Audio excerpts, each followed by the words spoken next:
चलो, हेलो प्यारे बच्चों। तो आज अपन डिस्कस करेंगे AITS पेपर नंबर 6 है ना। इसमें हम लोग फिजिकल केमिस्ट्री को डिस्कस करेंगे है ना।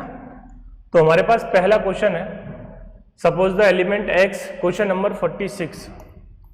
Question number 46, suppose the element X and Y combine to form two compound XY3। कौन सा कंपाउंड? XY3 and XY5। दो कंपाउंड फॉर्म कर रहा है। बोला गया है 0.2 मोल ऑफ XY3। इसके मोल्स कितने दिए हैं? 0.2 एंड वेट कितना दिया है? 18.5 ग्राम। आगे बोला गया है and 0.1 mole of XY5, wait दिया है 13.05 ग्राम।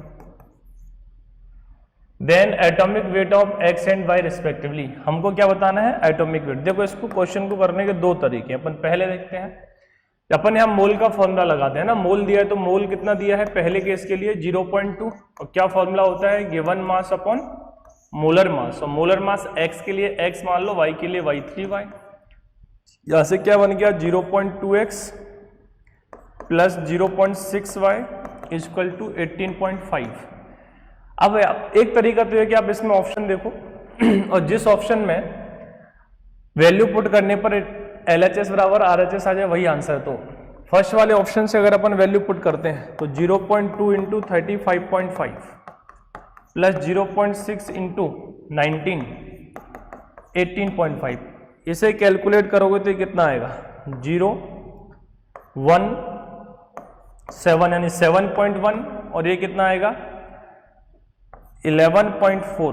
तो ये देखो LHS बराबर RHS आ गया, मतलब आपका आंसर हो गया ऑप्शन नंबर 1। दूसरा तरीका ये है कि आप इसको इक्वेशन नंबर 1 मान लो। ऐसे ही एक नई इक्वेशन इस केस से बनाओ। इससे भी मोल कितना है? 0.1, गिवन मास 13.05, यहाँ से X प्लस 5Y, यहाँ से एक इक्वेशन बनेगी है ना। और इन दोनों इक्वेशन को सॉल्व करोगे तो यही आंसर आएगा है ना। तो दोनों में से आप किसी भी तरीके से कर सकते हो। इसका आंसर हो गया option number 1।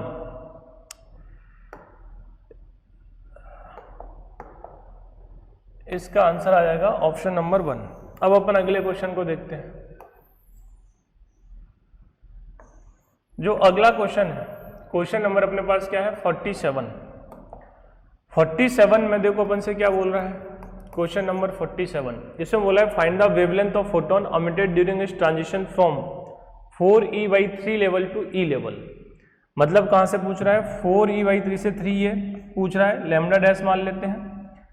If lambda is the wavelength emitted during transition from 2E level to E, और यहां से यहां तक की अपन को डिस्टेंस इसने दे रखी है कितना? वेवलेंथ दे रखी है कितना? लैम्डा। देखते हैं। तो पहले अपन इसके लिए बात करते हैं। तो 2E minus E equal to क्या लिखोगे? SC upon lambda. Second case के लिए क्या लिखोगे? 4/3 कितना दिया है? 4/3E से E जा रहा है तो इसके लिए लिखोगे SC अपॉन लैम्डा डैश। इसको आप और क्या लिख सकते हो? E equal to SC upon lambda. और इसको क्या लिख सकते हो? LCM लोगे तो क्या बचेगा? E/3 equal to SC upon lambda dash. इन दोनों इक्वेशन को आपस में डिवाइड कर दो।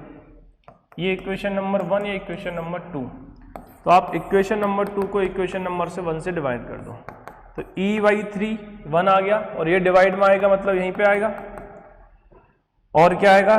2 में SC upon lambda dash into, ये डिवाइड में आएगा तो लैम्डा ऊपर SC नीचे। ये दोनों आपस में कट गया, E से E कट गया। तो देखो लैम्डा डैश बराबर क्या आ गया? 3 लैम्डा। मतलब न्यू वेवलेंथ उसकी आई है, वो क्या आ जाएगी? 3 लैम्डा। इसलिए इसका आंसर हो जाएगा ऑप्शन नंबर 4।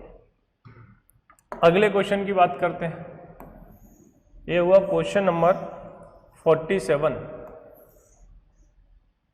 अब हम लोग अगले क्वेश्चन की बात करेंगे। Question number 48। क्वेश्चन नंबर 48 क्या बोला है? If the potential energy of the electron of hydrogen atom is minus का 1.7 eV, then what is the following excited state of hydrogen electron is present. अच्छा, पोटेंशियल एनर्जी दे रखी है।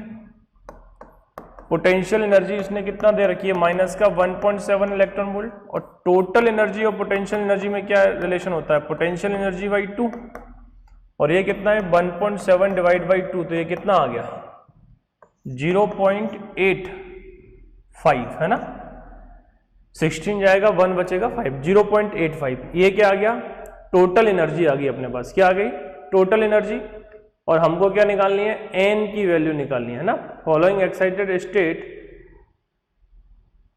Of hydrogen electron. अब बताओ 0. माइनस साइन तो रहेगा, minus में दे, और 0.85 अगर एनर्जी डिफरेंस निकाले हैं तो वो किस एक्साइटेड स्टेट का आता है ना, किसका आता है, तो एनर्जी के लिए क्या फॉर्मूला था, माइनस का 13.6 into Z square upon N square, तो उसमें तो अपन को हाइड्रोजन बोला गया तो 1 रख दोगे, एन स्क्वायर। अब बताओ एन की कितनी वैल्यू रखें ये आ जाए, 0.85 है ना, तो 3 रखते हो अगर n की जगह तो क्या आएगा 3 का स्क्वायर यानी 9 से करो तो 1 पॉइंट कुछ आएगा, जितने 0.8 है तो आप इसकी जगह फिर कितना रखोगे 4 मतलब 4 का स्क्वायर कितना हो गया 16, तो 16 से करो तो देखो 0.85 आएगा, है ना।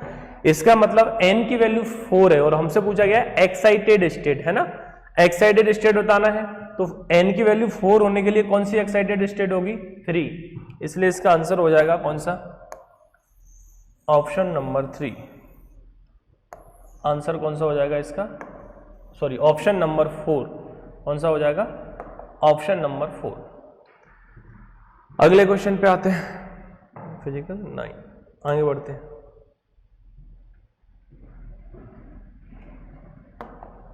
देखो अब इसमें जो है फिजिकल केमिस्ट्री का जो अपने पास क्वेश्चन है वो कौन सा है, क्वेश्चन नंबर 53, क्वेश्चन नंबर 53। तो हम पहले क्वेश्चन नंबर 53 की बात करते हैं, क्वेश्चन नंबर 53। तो 53 में बोला कंसीडर फॉलोइंग रिएक्शन, रिएक्शंस दे रखी हैं और सबकी अपन को क्या दे रखी है, एंथैल्पी दे रखी है सारी रिएक्शंस की, है ना। Enthalpy of formation of CO2 will be, हमसे क्या पूछ रहा है, CO2 के फॉर्मेशन की वैल्यू बताओ क्या होगी। तो सबसे पहले क्या करना है, जिसके फॉर्मेशन जिसकी वैल्यू पूछ रहा है उस रिएक्शन को लिखो, CO2 का फॉर्मेशन पूछ रहा है, और CO2 का फॉर्मेशन कहां से होता है, कार्बन सॉलिड फॉर्म में होना चाहिए प्लस O2 गैस फॉर्म में होना चाहिए, इसकी एंथैल्पी पूछ रहा है, क्लियर। अब आप देखो यहां से हमको क्या क्या दिया है, अब अपने पास 1 2 3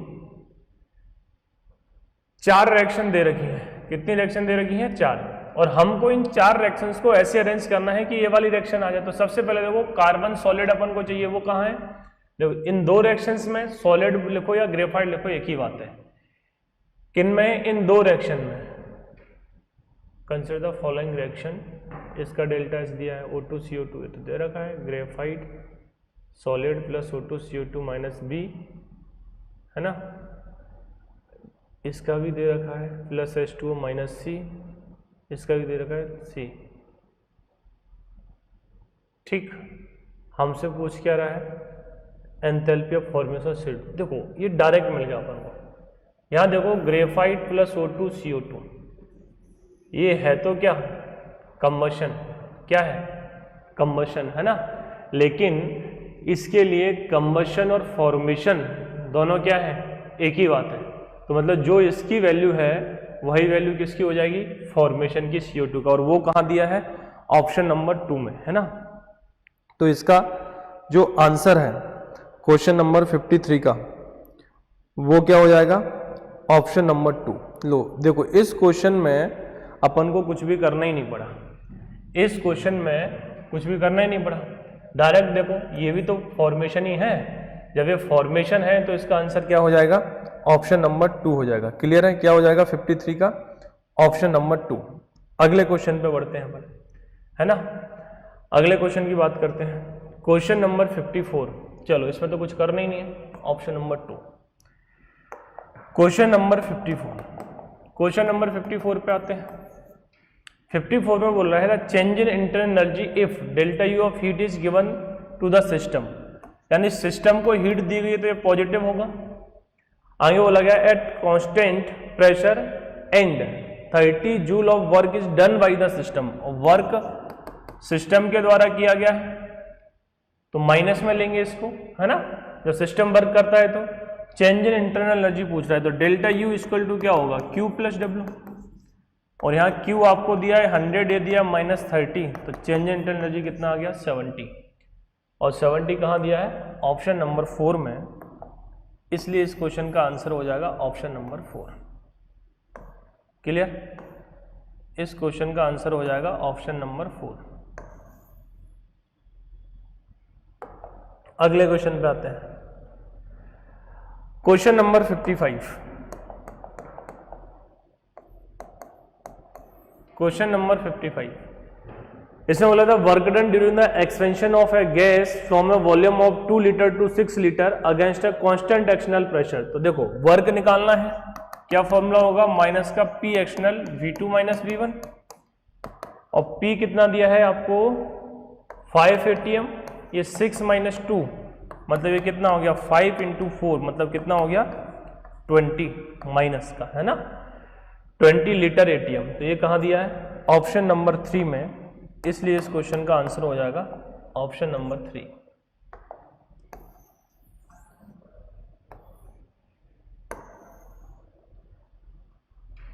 अगला क्वेश्चन, क्वेश्चन नंबर 56। देखो भाई क्वेश्चन नंबर 56 की बात करते हैं, चलो यहां करते हैं क्वेश्चन नंबर 56। देखो इसमें क्या बोला गया है, which of the following mixture will act as buffer, कौन सा बफर की तरह काम करेगा। देखो अगर अपन देख पा रहे हैं, पहले ऑप्शन वाइज चेक करते हैं। अच्छा बफर कैसे बनता है, अगर एसिडिक बफर है तो वीक एसिड और उसका सॉल्ट स्ट्रॉन्ग बेस के साथ होना चाहिए। बेसिक बफर है तो क्या होना चाहिए, वीक बेस और उसका सॉल्ट स्ट्रॉन्ग एसिड के साथ होना चाहिए। तो यहाँ पे देखो पहले बारे में NH4OH दिया गया है, HCl दिया गया है, तो इसमें NH4OH तो कितने हैं 4 मोल है और HCl 5 है, इसका मतलब NH4OH तो कंप्लीट कंज्यूम हो जाएगा, तो ये तो बचेगा नहीं, जब वीक ही नहीं बचेगा तो बफर सॉल्यूशन नहीं बन सकता, मतलब ये तो नहीं होगा। अगले में 1:2 का रेशियो दिया गया, फिर से यहां से देखो HCN कम है, समझ रहे हो ना, तो ये तो कंप्लीट कंज्यूम हो जाएगा, स्ट्रॉन्ग बेस बचेगा और HCN का सॉल्ट, तो वो तो बफर नहीं होता है ना। अगले में तो देखो दोनों स्ट्रॉन्ग है तो ये तो बफर बनाएंगे नहीं, खत्म कहानी, ऑप्शन नंबर 4, जरूरत ही नहीं है। अब इसमें देखो इसके 4 मोल है, इसके 1 स्ट्रॉन्ग एसिड के और वीक बेस के 4 है, मतलब 1 मोल तो इसका किस में कन्वर्ट हो जाएगा, सॉल्ट बना लेगा, और बाकी के 3 मोल बचेंगे वो क्या हो गए, वीक बेस, यानी ये हो गया बेसिक बफर। क्लियर है, तो इसका ऑप्शन नंबर 4। चलिए भाई अगले क्वेश्चन की बात करते हैं अपन। क्वेश्चन नंबर कौन सा है ये 57, तो इसका तो 4 अपन ने बना लिया तुरंत। क्वेश्चन नंबर 57 पे आते हैं, है ना। Question number 57, in a reversible reaction, एक रिएक्शन दे रखी है, तो पहले तो रिएक्शन लिख लो A + B, सामने लिख रखा है C + 2D। इसमें बोला है initially 1 mole of each reactant is taken in 2 litre container, 2 litre के कंटेनर में लिया गया है। A particular 20% of A react, अच्छा A कितना रिएक्ट कर रहा है 20% विथ B, ठीक है। Then what will be the equilibrium constant Kc, आपको Kc बताना। देखो भाई इनिशियली 1 मोल है, तो अगर अपन इसके इनिशियली कंसंट्रेशन की बात करें तो कंसंट्रेशन कितना होगा, ये 1 मोल है और 2 लीटर का कंटेनर है, यानी 1/2, यानी इनिशियल कंसंट्रेशन 0.5।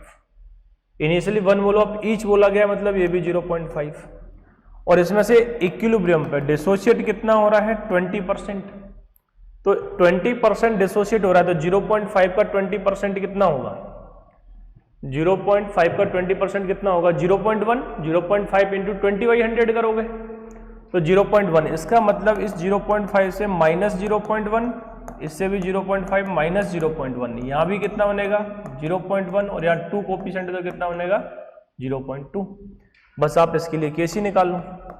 प्रोडक्ट साइड को लिखते हैं तो 0.1 इंटू डी कितनी बार है 2 बार, तो 0.2 की पावर 2, ये कितना बचा 0.1 गया तो 0.4, तो ये 0.4 इंटू 0.4, ठीक।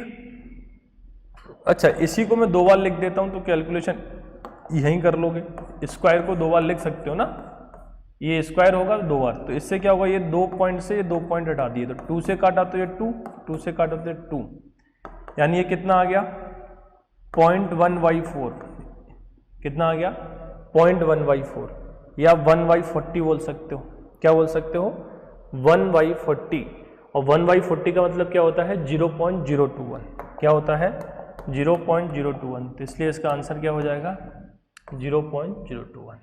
क्लियर है, क्योंकि 1/4 होता है 0.25, एक 10 और है तो एक पॉइंट पहले और लग जाएगा, है ना, तो option number 3 clear.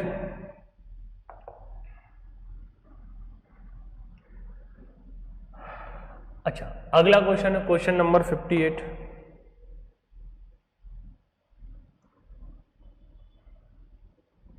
Question number 58 की बात करते हैं। देखिए भाई 58 क्या बोला है, how many moles of K2Cr2O7 can be reduce by 1 mole of Sn+2। 1 mole Sn+2 है, और क्या पूछ रहा है how many moles of K2Cr2O7, अच्छा 1 मोल Sn+2 कितने K2Cr2O7 को रिड्यूस कर सकते हो, दोनों के क्या कर दो इक्विवेलेंट इक्वल कर दो, इक्विवेलेंट ऑफ K2Cr2O7 और यहां लिखोगे इक्विवेलेंट ऑफ Sn+2। तो जो K2Cr2O7 है इसके लिए आप क्या यूज करोगे, मोल इंटू एन फैक्टर, यहां भी यूज करोगे mole into N factor. K2Cr2 के मोल्स तो निकालने हैं, x और n फैक्टर होगा 6, क्योंकि ये किस में कन्वर्ट होता है +3 में, तो यहाँ ये किस में +6 में, तो 3 का चेंज, 2 के लिए 6 का चेंज। 1 मोल दिया है इसका और आयन है, तो जो चार्ज है वही n फैक्टर है, यहाँ से काटा तो 3, तो x की वैल्यू कितनी आ गई 1/3, मतलब इसका आंसर कौन सा हो जाएगा 1/3। चलो अगले क्वेश्चन पे आते हैं।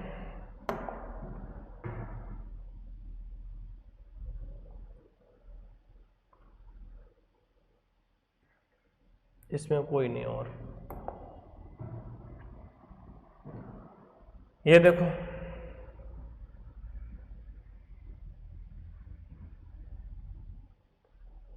क्वेश्चन नंबर 65 को देखो, 65 में क्या दे रखा है, AlCl3 इफ अल्फा दे रखी है इनके सामने और नाम दे रखे हैं, आपको करेक्ट मैच करना है, यानी 1 टॉप फैक्टर आई की वैल्यू निकालना है। देखो सब इलेक्ट्रोलाइट है, डिसोसिएशन हो रहा है ना, जब बेंजीन में क्या होता है इसका CH3COOH, है ना, इन बेंजीन ये डाइमर बनाता है, देखते हैं इसको, पहले डिसोसिएशन की बात करते हैं तो 1 + n-1 इंटू अल्फा होता है, और एसोसिएशन के लिए फॉर्मूला होता है 1 + 1/n-1 इंटू अल्फा। पहले केस में देखो AlCl3, यहां देखो अल्फा 0.8 दिया है, तो यहां तो आप रखोगे 0.8, और AlCl3 आयन कितने 3 + 1 4, यहाँ n की जगह 4 रखोगे तो यहाँ कितना बचेगा 3 + 1, तो ये कितना हो गया 8 × 24, 2.4 + 1 यानी 3.4, 3.4 का है फर्स्ट में, मतलब फर्स्ट का फर्स्ट, यानी फर्स्ट का P, अब फर्स्ट का P इस ऑप्शन में है और इस ऑप्शन में है, मतलब आंसर इन दो में से एक है। अगला चेक करते हैं, BaCl2 बोला गया है और ये ऑप्शन ए चेक किया अपन ने, है ना, BaCl2 बोला गया सेकंड में, यहां ए की वैल्यू निकालो। अब यहीं देखो डायरेक्ट कैलकुलेट करते हैं, ये n की वैल्यू कितनी होगी 2 + 1 3, तो यहाँ 3 रखोगे तो 2 बचेगा, 2 × 0.9 कितना हो गया 1.8, और एक ये वाला तो कितना हो गया 2.8, ये 2.8 मतलब Q, B का Q कहाँ है इसमें, लो आंसर मिल गया आपको, आगे सॉल्व करने की नहीं है, ऑप्शन नंबर 3, बाकी सारे चेक कर सकते हैं, पहले इसको कराते हैं। अब सीधी सी बात है यार, ये तो सॉल्ट है, इसमें n की वैल्यू 4, ये तो होगी 4, और एक ये पूरा 5, 5 × 0.7 तो कितना हो गया 3.5 + 1,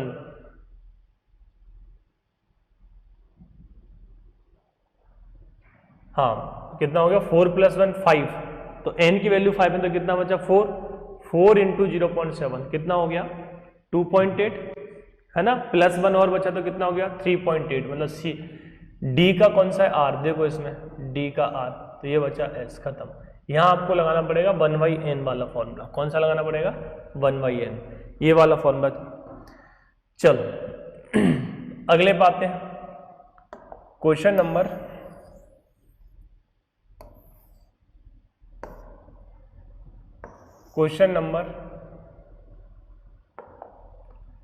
66।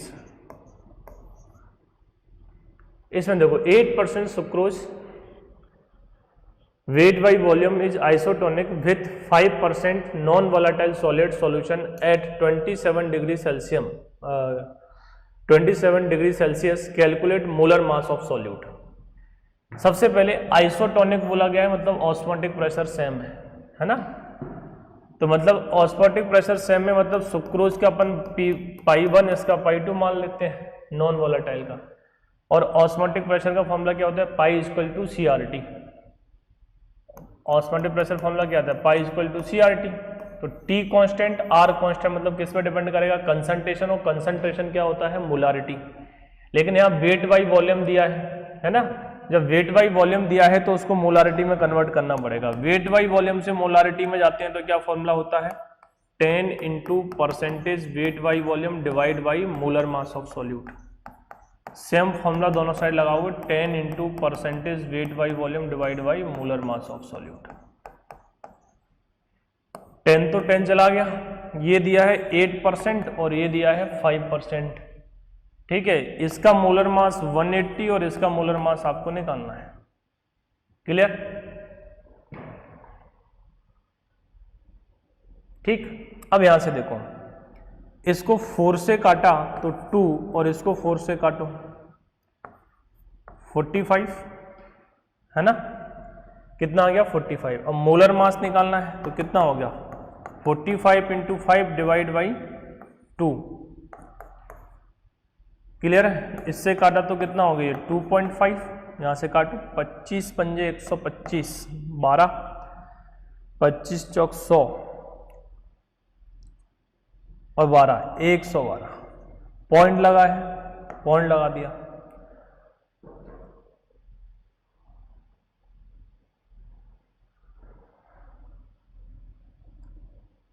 यहां से तो मोलर मास तो कितना आना चाहिए, गड़बड़ किया गया, 25 पंजे 125। ठीक, तो यहां पर ने कितना रख दिया, 5 125, तो कितना बचा, 12 बचा है ना। अगला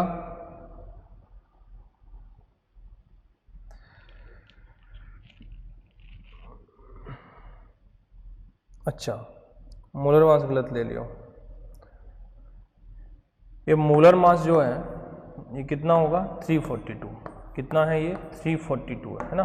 सुक्रोज दिया है, क्या दिया है इसमें, सुक्रोज दिया है ना। तो यहां से होगा ये, तो इसमें 4 से अब नहीं जाएगा, तो आप इसको कट करोगे, क्या करोगे, यहां से 8 डिवाइड बाई 342, 2 से जाएगा तो 4, 2 से जाएगा तो 171। क्लियर है? अब देखो, अगर मैं इसको इससे काट दें, नियरेस्ट ऑप्शन खोजते हैं।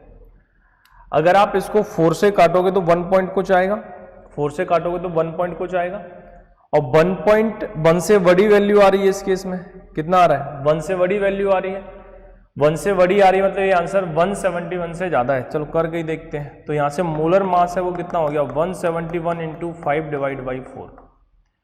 4 से इसको ही कट करते हैं, 4 से इसको कट किया, 4 टाइम्स जाएगा, 4 चौक 16, 1 बचा, 4 दूनी 8, 3 बचा,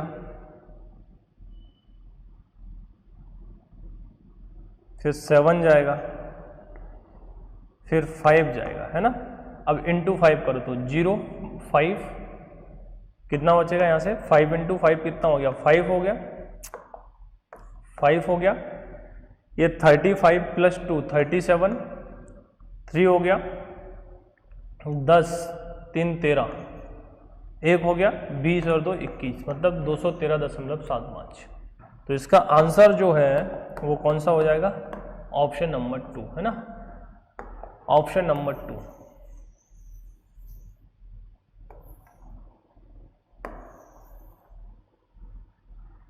अगले क्वेश्चन पे आते हैं। अगले क्वेश्चन में अपन को बोला गया था electrochemical properties and their respective SI unit are given below, identify wrong match करना है। स्पेसिफिक कंडक्टेंस कप्पा बोला गया है, यानी साइमन सेंटीमीटर इनवर्स लिखा है, बिल्कुल सही है। इक्विवेलेंट कंडक्टेंस है ना, तो यहाँ equivalent inverse Simon centimetre square equivalent inverse बिल्कुल सही है।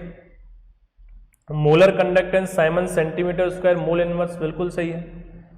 तो बचा कौन सा, सेल कांस्टेंट, ये गलत है। यहाँ क्या होना चाहिए, मोलर इनवर्स, है ना, क्या होना चाहिए, मोलर इनवर्स। क्लियर है, तो ये ऑप्शन नंबर 4 ये गलत दिया है, इनकरेक्ट बताना है, रॉन्ग, हाँ रॉन्ग मैच बताना है, तो क्या हो गया ऑप्शन नंबर 4, है ना, कौन सा हो गया ऑप्शन नंबर 4। चलो भाई अगले क्वेश्चन पे आते हैं भाई।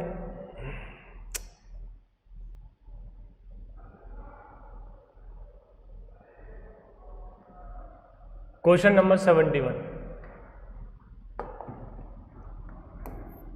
क्वेश्चन नंबर 71 में देखो, for the reaction 4a plus B, 4a plus B और सामने क्या हो रहा है 2c plus 2d, which of the following statement is not correct. आपको बताना है कौन सा स्टेटमेंट सही नहीं है, और इसमें डिसअपीयरेंस ऑफ अपीयरेंस में रिलेशन लिखा है। तो पहले तो आप यहां से लिख लो कि रेट ऑफ रिएक्शन है वो किसके बराबर होगा, rate of a by 4, rate of b, rate of c by 2 और रेट ऑफ d बाई 2। अब देखो पहला हो गया, इसमें नॉट करेक्ट बताना है, सही नहीं। पहला rate of disappearance of b is 1/4 of the rate of disappearance of a। ये बोला जो b है वो a का 1/4 है। Rate of disappearance of b, rate of disappearance of b is 1/4 of a, तो b 1/4 है, मतलब ये वाला तो सही है, आपको गलत बताना है। अगला हो गया rate of formation of c is 1/2 the rate of consumption of a, तो c क्या है, यही हो गया क्या, a बाई 4 इक्वल टू क्या है c बाई 2, मतलब ये तो क्या हो गया r a बाई 2, मतलब ये भी सही है। Rate of formation c 1/2 the rate of consumption of a, मतलब ये भी सही है ना। अगला देखो rate of appearance of d, rate of appearance of d,